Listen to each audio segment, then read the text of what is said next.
Another live today, which I'm privileged to have, is Jérôme Michaud, the innovation guru, the entrepreneur, someone who is very passionate about the entrepreneurial ecosystems and network, support network for early entrepreneurs and developing entrepreneurs in Switzerland. Jérôme, welcome to this live session.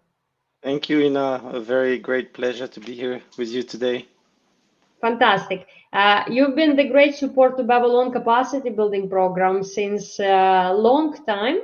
And of course, each time we're talking with you about the entrepreneurial ecosystems, which you are very aware about and very deeply engaged into that. That's why I had the bravery to ask you to become one of the speakers on the program. And we are running it one after another. And one session, your session is one of the most insightful in terms of entrepreneurship. It gives a lot of perspective of where we can be seeking for the help. So my first question to you would be, for someone who is just stepping into entrepreneurship in Switzerland, how would you describe overall the local entrepreneurial ecosystem? What actually exists as we are looking into developing this domain as in the country as whole?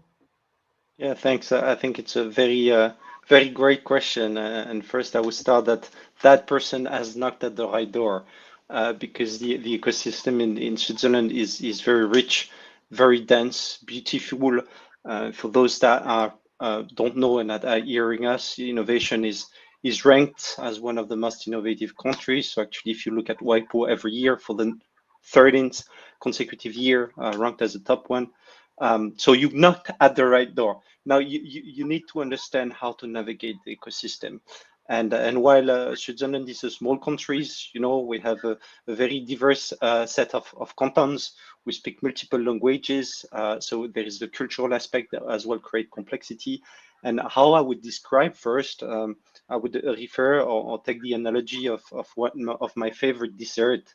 That is a millefeuille. I don't know if you see what the millefeuille is, but it's like multiple layers, and each layer has a taste, each layer has a function, and that works pretty much the same. And to simplify, I would say that you have three big layers. Okay, you have the first layer, which is what's happening at the federal, so national side, and you have organization like InnoSwiss, the Swiss Innovation Agency, that does a lot of work to support innovation and entrepreneurship. It's true, I must confess, with a bias towards deep tech. Switzerland is recognized externally for deep tech, which means technology. So we mentioned a lot about startups, but actually Switzerland supports a lot as well non-technological activities, and innovation and entrepreneurship is not only about technology. Of course, these days we hear a lot, we talk a lot about artificial intelligence. So the first layer is federal.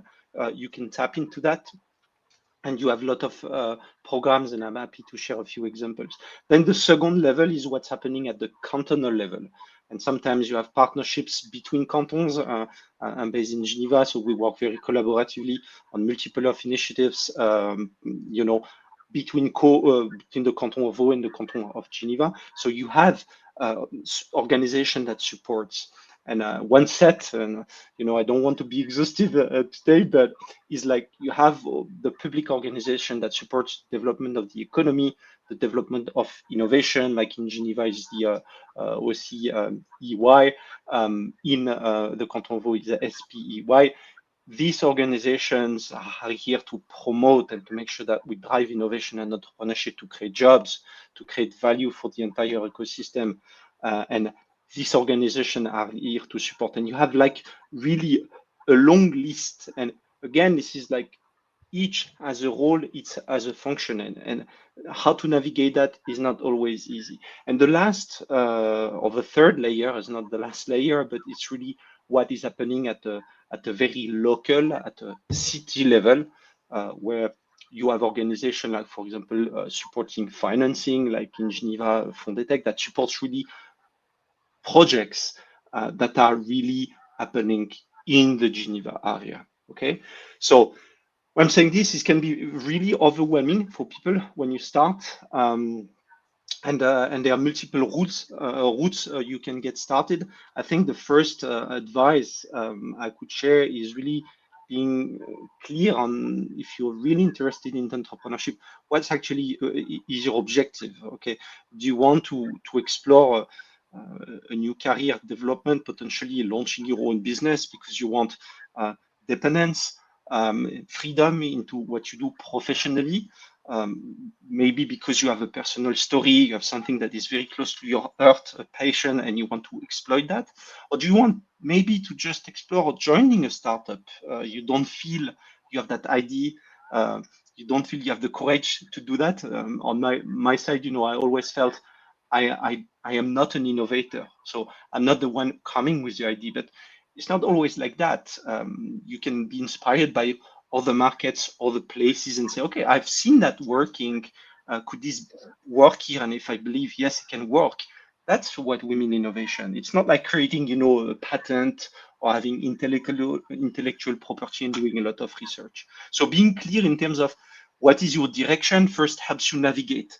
Because in the last example, if you're looking at joining potentially a startup and exploring that, you have a lot of different events that you can attend where you will see entrepreneurs pitching, presenting their solutions. So you can be inspired and see, okay, which ones are potentially as interested to join. You have lots of job fairs as well dedicated to startups. Now, if you are more on the other side, where you're like, okay, I want to create my own business. The organization I was mentioning before, SPUE, OCE, are here to support. You have incubators, accelerators, and you have platforms where you can look at some specific resources. So this is like, just to answer your question, maybe a bit in depth, Inna, but yeah, I would describe this as really a set of different layers, quite complex, and a big challenge that I see interacting with a lot of entrepreneurs today and in the past is really how you navigate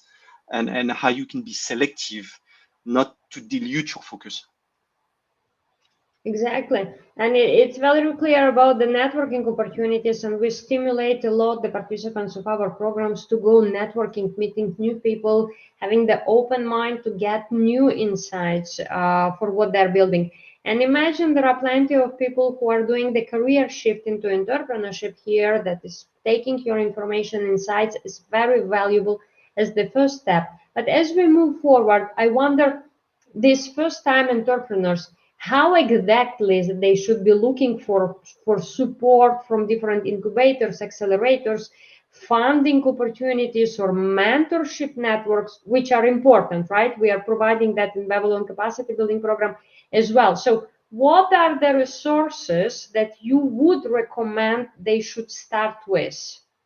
It's a very tough question that you're asking me now, because I don't feel that there is a receipt that is a general receipt that will apply for everybody, right? So every case is different, and yeah, I think the starting point for me is you have resources. We talked about the network. Is making sure that you surround yourself with people that you trust. Okay, so you have potentially in your existing network, whether it's friends, whether it's ex-colleagues, whether it's potentially people you studied with. Sometimes you try to forget about, our own studies, but it's a network as well that you can tap into that. Just looking about, are there entrepreneurs? Are there people that I feel I have created a bond, and I can really create a trustful environment, and that can be my mentors, supporting me on the journey. So I think it's very important to create that cycle of confidence and support very early in the journey. Maybe these people won't have the knowledge in terms of guiding you towards, specific organizations like an accelerator, but they'll give you the space that you need, because being an entrepreneur is not only a difficult job because you need to think about 360s, all the parts of your journey. It's a very as well difficult job in maintaining the right level of balance, and the balance is very different between people. We all have defined differently our balance, but these mentors will help you. And then when you go into more like specific, I would say core technical aspect, it really depends where you are in the journey, but there are three resources that I think are kind of helpful, and I can invite people to just search and look. First, dedicated to Switzerland. First, in Switzerland, there is a platform called Startup Ticker, startupticker.ch, that really groups, as it's like kind of a website, a repository of all the different events, all the different accelerator incubators. So it's really a great source of information. And there you can really see, based on the sector in which I want to tap into, depending on the stage where I am, like specific accelerators, as I mentioned, or different like trainings or networking events where I can interact with other first-time entrepreneurs, or ideally with serial entrepreneurs. So that's the first resource. You have another resource which is quite useful, which is called YFJ.ch.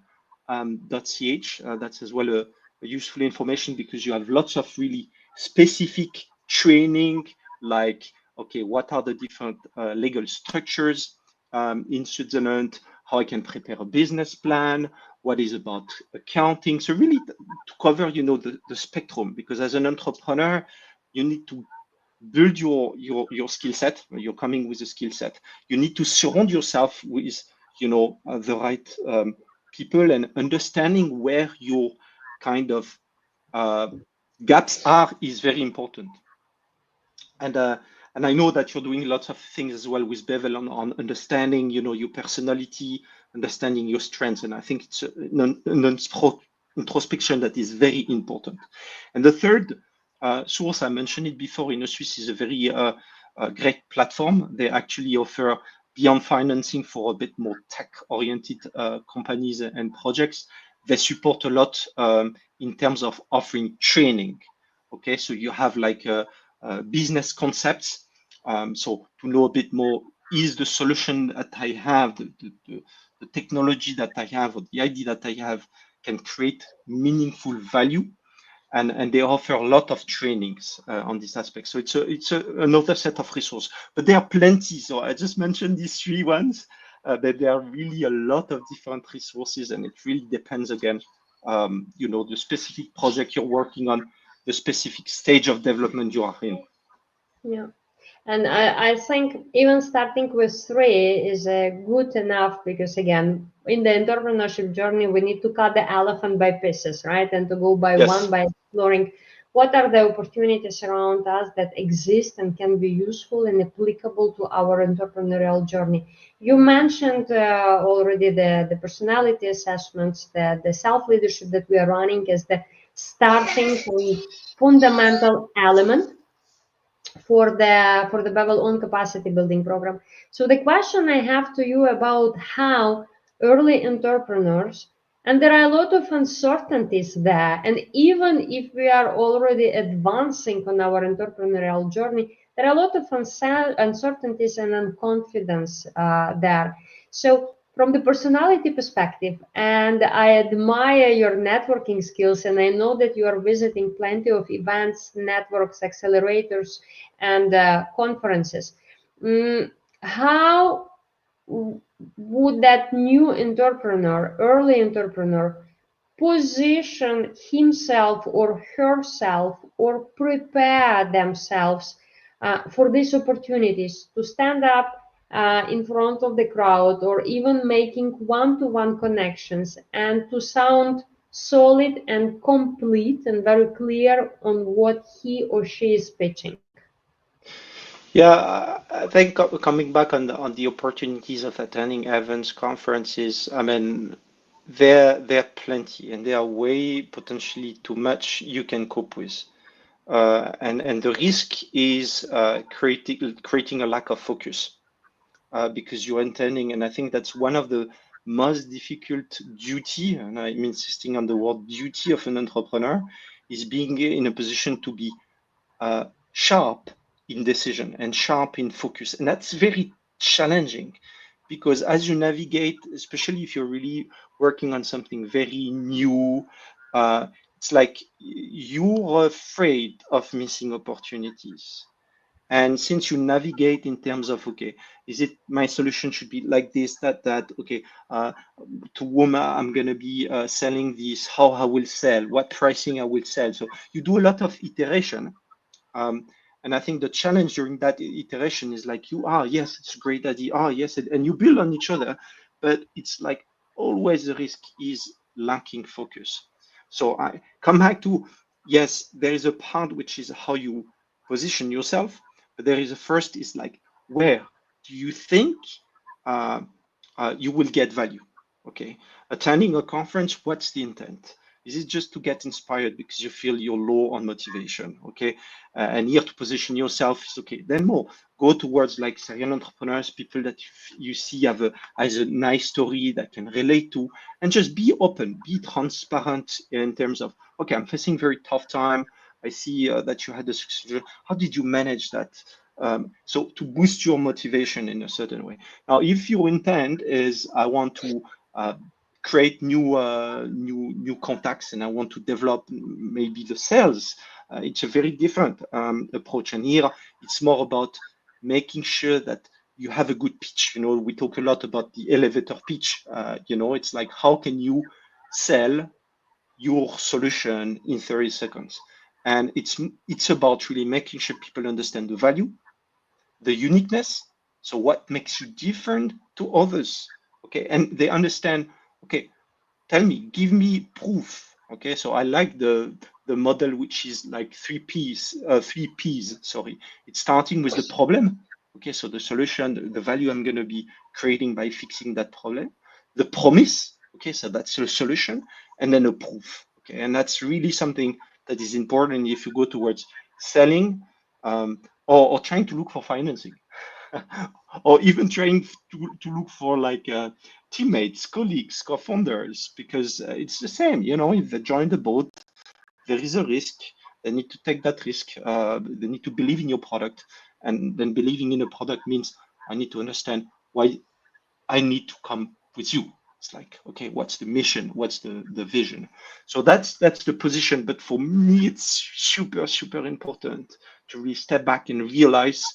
And there are parts in life where, yeah, you do a lot because you're trying to understand the picture, create a divergence mode. And I can relate to, you know, I recently started a new role, a new assignment, and that's the phase. You know, you're trying to understand the different challenge, but then you need to come back with like focus to make sure that you deliver value, and you know, less is more. Definitely. And from my side, again, as the social impact entrepreneur, right?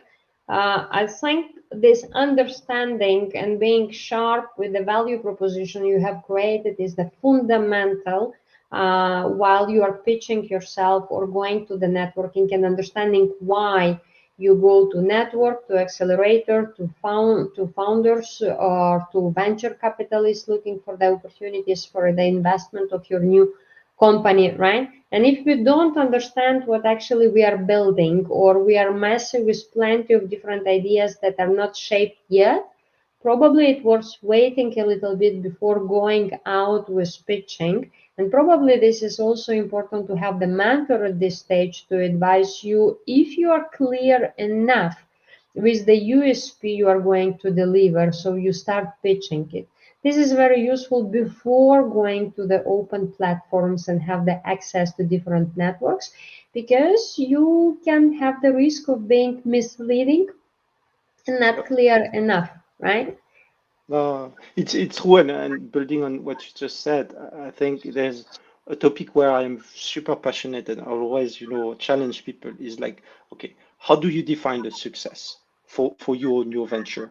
Okay, because we all has again a different opinion. There's no right or wrong answer, but we have like a social, there is kind of a social pressure of a bias that is created towards you know, innovation, entrepreneurship, where to be successful you need to have launched a startup and raised millions.